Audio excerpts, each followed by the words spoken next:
ये सीएमओ चाहता है जानबूझकर कि सरकार के साथ हो जाए टकराव, कर्मचारी चले जाए हड़ताल पर। उसके अंदर पैसे लेके 1-1 लाख रुपया लेके उन सीटों को भर दिया गया, 2 चौटाला में, 1 ऐलनाबाद में। और सीएमओ साहब के ऊपर कार्रवाई बनती है जो वो प्रशासन कर नहीं रहा है, तो उसके खिलाफ भी हम FIR डालेंगे कि आप कार्रवाई क्यों नहीं कर रहे हो इनके ऊपर। सीएमओ साहब आपसे एक प्रार्थना लेके आए थे तो सीएमओ भड़क गया और कहने लगा कि यार वो तो हड़ताल पर बैठे हैं, तुम NHO के 650 कर्मचारी और बैठ जाओ। नमस्कार, स्वागत आपका के हरियाणा पे। मैं हूं आपके साथ रमेश जाखड़ और इस वक्त मैं मौजूद हूं सिरसा के सिविल हॉस्पिटल के ठीक सामने। यहां पे आपको बता दूं कि जो कॉन्ट्रैक्ट बेस पे जो लगे हुए थे ये तमाम जो कर्मचारी है वो यहां धरने पे बैठे हुए हैं। थोड़ा आगे कैमरा सहयोगी से गुजारिश करूंगा कि आगे हो करके आपको ये तस्वीरें दिखाए कि किस प्रकार से ये जो कर्मचारी हैं, कच्चे कर्मचारी इनको हम कह सकते हैं, वो यहाँ पे जो है धरने पे बैठे हुए हैं और सीएमओ मुर्दाबाद के नारे जो है वो लगा रहे हैं, हमारा भाईचारा जिंदाबाद के नारे लगा रहे हैं। और यहाँ पे महिलाओं की भी अच्छी खासी संख्या हमें देखने को मिली है। इनकी मुख्य तौर पे मांग क्या है वो भी मैं आपको बताऊंगा कि आखिर क्यों इन लोगों ने धरना दे रखा है, कितने दिन इनके धरने को जो है वो हो चुके हैं, इनके प्रधान जो है वो क्या कुछ कहते हैं। अगर बड़े तौर पे मैं आपको बताना चाहूँ तो इनमें से केवल 18 लोगों को जो है 18 कर्मचारियों को सिरसा प्रशासन ने, सिविल हॉस्पिटल प्रशासन ने हटाया था और उसके बाद एक समझौता हुआ था कि आगे जो वैकेंसी आएगी उस वैकेंसी में इन लोगों को प्रायोरिटी के तौर पे, प्राथमिक तौर पे जो है इनको ज्वाइनिंग दी जाएगी। लेकिन उसके बावजूद भी जो है वो ज्वाइनिंग नहीं दी गई, तो काफ़ी जो है बातचीत करने के बाद बात नहीं बनती दिखी तो इन लोगों ने जो है वो यहाँ पे धरना शुरू कर दिया। चलिए अब मुख्य मांग क्या है और क्या कुछ आरोप जो है वो सीएमओ साहब पे लगाते हैं ये लोग, उनसे बातचीत करते हैं। अगर बात करें तो मुख्य तौर पे मांगे आपकी क्या क्या हैं? हमारी मांगे ज़्यादा महंगी भी नहीं है, मतलब मेन है। हमारे कुछ कर्मचारी 2 साल पहले से या साल पहले से कोविड के अंदर हटाए गए थे, जिनका कोई मुख्य रीज़न नहीं था। किसी की घर की छत गिरी हुई है या किसी की मदर एक्सपायर हुई है, ऐसे मामले थे जिनके अंदर सुपरवाइज़र ने अपने ही तरीके से उनको लेटर बिना दिए, बिना सूचना दिए इनको जॉब से निकाल दिया गया। तो इन्होंने काफ़ी CM विंडो भी लगाई लेकिन वहाँ इनको कोई जवाब नहीं मिला। फिर हमें ये पता लगा कि इतने साथी हमारे बाहर हैं तो इनके लिए हमने धरने प्रदर्शन किए।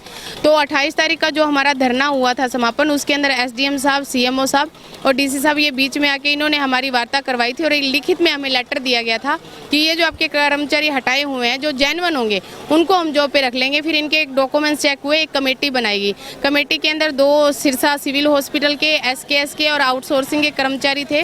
7 सदस्यों की मीटिंग हुई, उसके अंदर इनके डॉक्यूमेंट्स सही मिले। 20 में से 2 जो ऐसे थे जिनके डॉक्यूमेंट्स में दिक्कत थी यानी उनकी कंप्लेन थी, तो उनको 18 की हमने बात लेके आगे चले। तो इनको बोला कि इनको जॉब दी जाए, तो इन्होंने बोला जैसे ही कोई वैकेंट सीट आती है तो हम उन कर्मचारियों को रखेंगे। तो ऐसा कुछ नहीं हुआ। 3 सीटें इनके पास वैकेंट पड़ी थी, कुछ फर्जी सीटें भी हैं, CM और ठेकेदार मिलके करते हैं सब। तो इन्होंने उस फर्जी जो सीटें रखी हुई थी वैकेंट, उसके अंदर पैसे लेके 1-1 लाख रुपया लेके उन सीटों को भर दिया गया, 2 चौटाला में, 1 ऐलनाबाद में। जब हमें इस बात का पता लगा कि वो सीटें भर दी तो हमने CMO साहब से बात की, तो इन्होंने हमारी बात नहीं सुनी। वो बोले कि अपने फतेहाबाद से आए ट्रांसफ़र होके। हमने वहाँ इंक्वायरी की तो वहाँ पता लगा कि ये बंदे वहाँ है ही नहीं थे। ये ठेकेदार अपनी ही तरीके से सब कुछ करता आ रहा है और CMO इसका साथ दे रहा है। फिर हमने एक मांग पत्र दिया कि जो हटाए हुए कर्मचारी थे पहल उनकी थी, बाकी बाद में आएंगे, तो आप ऐसे करो कि उनको रखो। तो CMO ने ये बोला कि जो वैकेंट सीटें आएंगी 200 बेड का सैंक्शन हुआ था, उसके अंदर 120 पोस्ट आएंगे, उसमें पहले रखेंगे। तो हमने इनसे ये बोला कि सर आप जो आएंगे बेड आएंगे या सैंक्शन पोस्ट आएगी उसके अंदर और जो बाकी बच जाएंगे उनको रख लेना। ठेकेदार ने जो पैसे लेके रखे उनको उधर कर देना, पहले इनको दे दो। CMO सर बोले कि ऐसा नहीं होता, आप लोगों की नहीं चलेगी, ऐसे करके हमें धुतकार के भगा दिया। फिर हमने 13 तारीख को एक मांग पत्र दिया कि अगर हमारी बातें नहीं मानी जाती, 7 तारीख सैलरी फिक्स हुई थी वो नहीं हमें मिलती टाइम पे, जब तक मांग पत्र नहीं देते सैलरी नहीं मिलती। EPF घोटाले हैं सबसे बड़े। हम ये मांग करते हैं कि EPF की जाँच हो, ESI कार्ड मिले हम सबको और वेलफेयर फंड के जो 25 रुपये कटते हैं हमें एक सैलरी स्लिप मिले ताकि हमारे साथी है जो अपना काम चला सकें। तो अभी एक चर्चा सुनने में ये भी मिली है कि जो 18 लोगों का साथ देने के लिए आप इतने सारे बड़े संख्या में जो साथी आए हैं, इकट्ठा हुए हैं, तो इनमें से भी किसी की नौकरी पे गाज गिरी है? हाँ जी गिर गई है सर। कम से कम 100-150 बंदे ऐसे हैं जो यहाँ अब 98 हैं जो यहाँ बैठे हैं, उनको हटा दिया गया। रात उनकी लिस्ट जारी कर दी गई है, उनमें से मैं भी हूँ, कुछ और साथी भी हैं। महिलाएं ज़्यादातर ली हैं इन्होंने।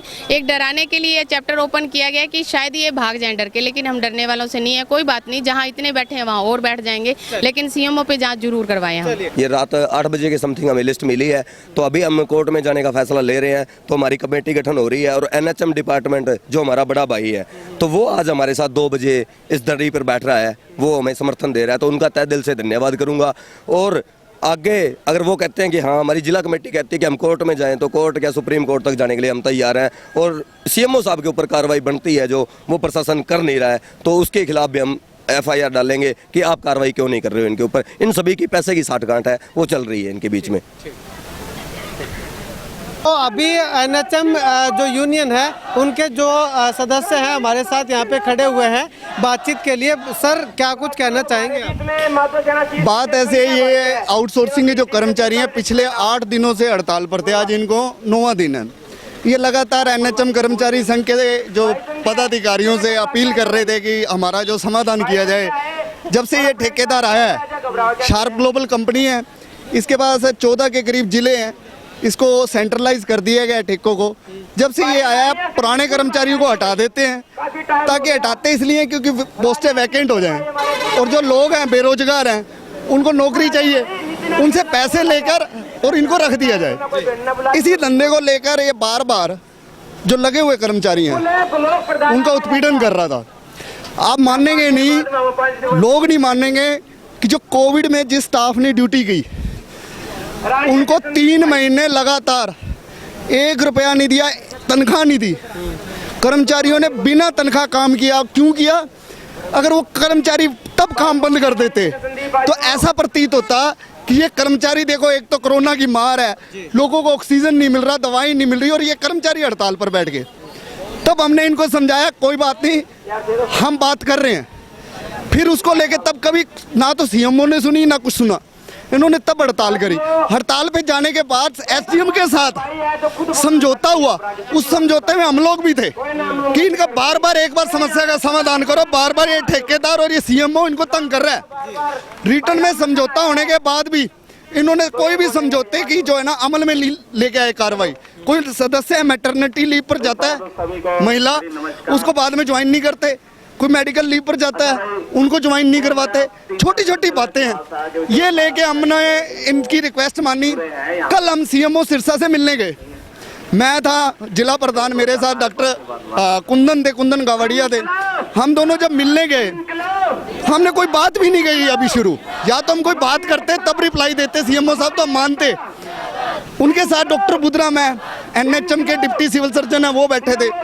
हम दोनों बैठे थे, तो बात जैसे ही कुंदन भाई ने बात शुरू की कि सीएमओ साहब आपसे एक प्रार्थना लेके आए थे, तो सीएमओ भड़क गया और कहने लगा कि यार वो तो हड़ताल पर बैठे हैं, तुम एनएचओ के 650 कर्मचारी और बैठ जाओ, तुम पूरे जिला के सिरसा के बैठ जाओ, मेरे क्या फर्क पड़ता है, मैंने तो अपनी बदली करवानी है, तुम बैठ जाओ हड़ताल पे और मेरी बदली हो जाएगी। अभी मुझे ये बताइए कि आप इनके साथ समर्थन में आ चुके हैं हड़ताल पे या हड़ताल नहीं? हमारा पूर्ण समर्थन है, पहले नैतिक तौर पर था। आज हम उपायुक्त महोदय को ज्ञापन सौंपेंगे कि सीएमओ सिरसा पर कार्रवाई की जाए और इस ठेकेदार पर कार्रवाई की जाए।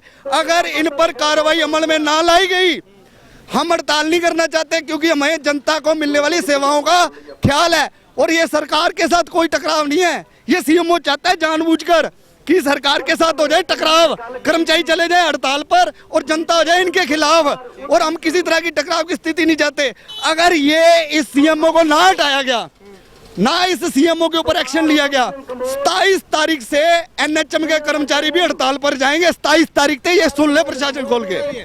शुक्रिया। बातचीत के 27 तारीख से तमाम सिविल हॉस्पिटल का स्टाफ जो है वो हड़ताल पर चला जाएगा। एनएचएम कर्मचारी जो हैं, अगर इनकी मांग जो है वो नहीं मानी गई तो चलिए अब इसमें सीएमओ साहब पे बहुत बड़े और बड़े गंभीर आरोप जो है वो लगे हैं, तो इन आरोपों पे सीएमओ साहब क्या कुछ कहते हैं, चलिए जानते हैं। तो यहाँ पे मैं सीएमओ साहब से बातचीत करने के लिए पहुँचा कि सीएमओ साहब आखिर उन पे जो आरोप लगे हैं उन पे क्या कुछ कहना चाहते हैं। लेकिन जब अंदर जा कर के पता किया तो सीएमओ साहब के जो स्टेनो हैं और जो उनके गेट के बाहर जो बैठे रहते हैं उनसे पता किया कि सीएमओ साहब से मिलना है, तो उनका कहना है कि सीएमओ साहब कार्यालय में नहीं हैं।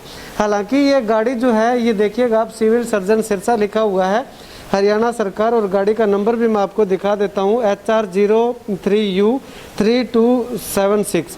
ये गाड़ी जो है वो सीएमओ साहब की यहाँ पे खड़ी हुई है, लेकिन सीएमओ साहब जो है वो यहाँ पे कार्यालय में नहीं बताए जा रहे हैं। ये बता रहे हैं कि जो सीएमओ साहब है वो डीसी साहब के साथ मीटिंग करने के लिए गए हुए हैं, डीसी साहब के साथ मीटिंग में गए हुए हैं। तो अब ऐसे में यहाँ पे सीएमओ साहब हैं या नहीं है इस बात का पता नहीं है, लेकिन गाड़ी सीएमओ साहब की ज़रूर यहाँ पे खड़ी है। और सीएमओ साहब से इस बारे में हम नेक्स्ट वीडियो में कोशिश करेंगे कि जानने की कि आखिर वो क्या कुछ कहते हैं, क्या उन पे जो आरोप लगे हैं वो सही हैं, क्या उन्होंने वाकई में घपला किया है, क्या ठेकेदार के साथ उनकी सांठगांठ वाकई में है या नहीं है। इन तमाम सवालों का जवाब जो वो सीएमओ साहब ही दे सकते हैं। कैमरा सहयोगी संपत के साथ रमेश जाखड़ के हरियाणा।